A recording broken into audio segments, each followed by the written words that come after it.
Mi chinba basta train da karida Nupigi maning maya adai yakchang saruksinda kaktat kibna pharaba tong saduna thenghaunaba noihaunaba adai makhunaba oiro mahaunaba honaba asumna mafam matam zadana nupi masana suyadana masagi kamgi khaulang ko hanjaribne haiduna takhaunaba noihaunaba mahaunaba honaba asibu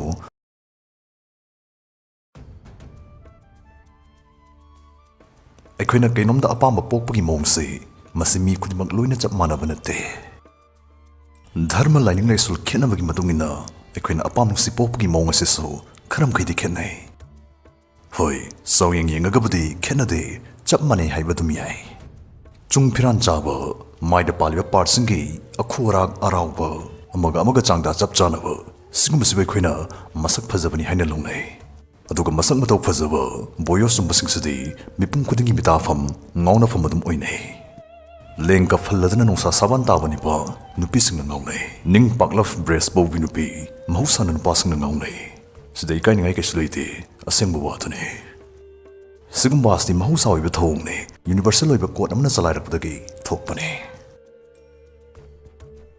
ꯑꯗꯨꯕꯨ ꯀꯔꯤꯒꯨꯝꯕꯗ ꯑꯩꯈꯣꯏꯅ ꯑꯄꯥꯝꯅꯨꯡꯁꯤ ꯅꯠꯇ꯭ꯔꯒ ꯍꯛꯇꯤꯅꯅꯤꯡꯕ ꯄꯣꯛꯄꯒꯤ ꯈꯨꯄꯣꯛꯁꯤ ꯌꯥꯝ ꯍꯪꯒꯣꯏ ꯇꯨꯀꯠꯆꯅꯤꯡꯉꯥꯏ ꯌꯥꯝ ꯖꯥꯠ ꯇꯥꯅꯤꯡꯉꯥꯏ ꯑꯣꯏꯕ ꯃꯑꯣꯡꯗ ꯄꯣꯛꯂꯛꯄꯁꯨ ꯌꯥꯎꯗꯕ ꯅꯠꯇꯦ ꯃꯤꯑꯣꯏ ꯈꯔꯒꯤ ꯃꯐꯝꯗ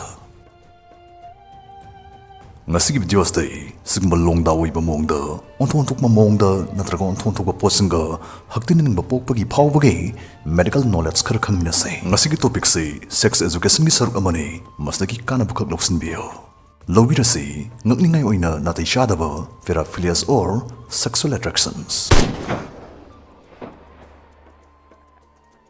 ꯑꯍꯥꯟꯕꯗ ꯈꯪꯃꯤꯟꯅꯁꯤ ꯄꯦꯔꯥꯐꯤꯂꯤꯌꯥ ꯍꯥꯏꯕꯁꯤ ꯀꯔꯤꯅꯣ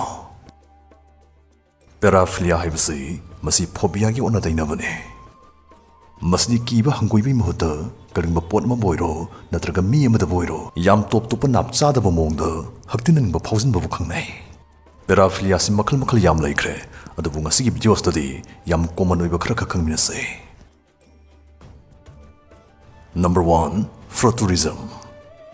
Mi chinba basta train da karida Nupigi maning maya adai yakchang saruksinda kaktat kibna pharaba tong saduna thenghaunaba noihaunaba adai makhunaba oiro mahaunaba honaba asumna mafam matam zadana nupi masana suyadana masagi kamgi khaulang ko hanjaribne haiduna takhaunaba noihaunaba mahaunaba honaba asibu Frotteurism haina khangnai sigumba cheramda thongkhong sabalam chatsi Asian leibaksingi mi chinba basta train da yam toina thokalle Number 2. Exhibitionism.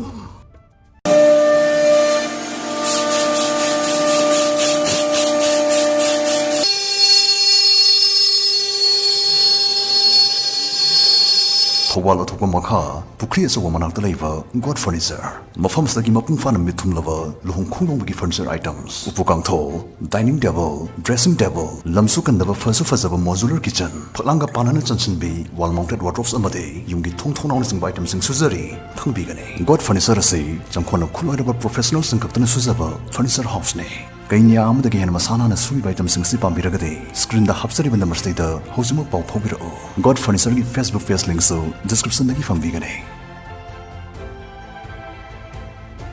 Number 2. Exhibitionism.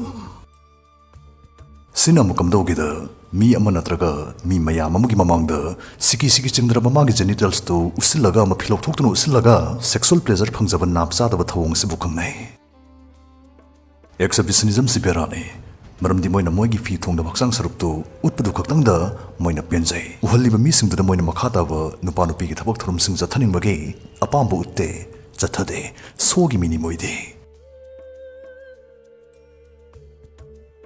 Number 3. Acrotomophilia. Sisu yam tangna thokpa haktinaningmagi khawlangba makhal amane kanadana moin haktinaningba phawribase amputee haidi makhut natraga makhong kakhraba yawdraba misingdane Number 4. Macrophilia amadi microphilia. Yam chaw sangba noi pen mamida pokpa haktinaningmagi thelbu macrophilia haina khangnai aduga una dainabada apik patin mamida pokpa sexual attraction buna microphilia haina khangnai Number 5. Agalmatophilia. Sinamuk, Taibung Miman Bopot, Kudamoina, Firolian Pamdaga Kinba, Menakin, Ada statue, Natragal Lingbot Pachat Pangamdra Misinga, Haktinan Bapokpa, sexual attraction Bukangne.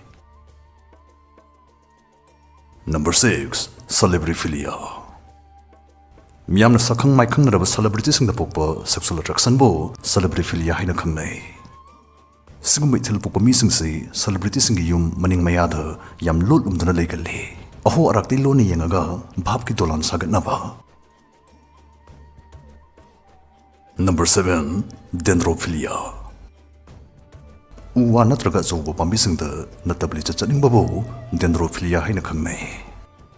Masigi Hulsiloina Bamiamana, Udaga Konbasti, Udu Quadagi Pazavan Bigi Mongne.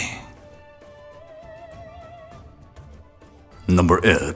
Diaper fetishism. Sidi Maming Stadium, Bab Tabiramani Kale. Sigi Hulsiloina Bamising say, Kongrang Maza Prit Mazahuran behind the Sukangne. Moisimaru in a diaper Ubayade, Tawan Tagi Huyekton Gale. Number 10. Vomerophilia. Sidi Ngaro Galakana Langtuning Bagay, Matang Diosle. Migi Obo Uraga Haktining Mapauba, sexual attraction Paubune, Vomerophilia Haribase. Number 11. Acrotomophilia. Sina Mina Tunde Kaidropanung said, first up of sexual attraction. Number 12. Misophilia.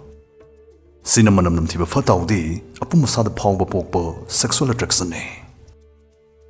Number 13. Urolagnia. Sinamu, Equina Hando Ibiyung state of Pauba, sexual attraction. Number 14. Hematophilia. Sinamug I Ubayadava, I the Pauba sexual attraction. Number 15. Autohematophilia. Sinama Samatandalian Kaikokaiserga, Itwanzaraga, sexual pleasure Paubune. Number 16. Necrophilia and necrozophilia. Migi Asiba Sang Ubu the Fauba, sexual attraction bo, necrophilia Hainakangne, Aduga Asiba Sanga Ubu the Fauba, sexual attraction buna, necrozophilia Hainakangne. Number 17. Spectrophilia. Woodbretokpa, Tamnaba Mumni Hainaba Mapum Singazang Silaga, Nuaisava, sexual pleasure Paubune, Spectrophilia Harivase. Number 18. Telephone scatologia. Mingonda telephone Tosilaga, accompanied Waris Hazinba. Sundo was the sexual pleasure Pumbabune, telephone scatologia Harivase. Number 19. Retifism. Sinamung Amanba Bud Ubusnayadava, him over the sexual pleasure Pang Pound the Paubune, Jajane.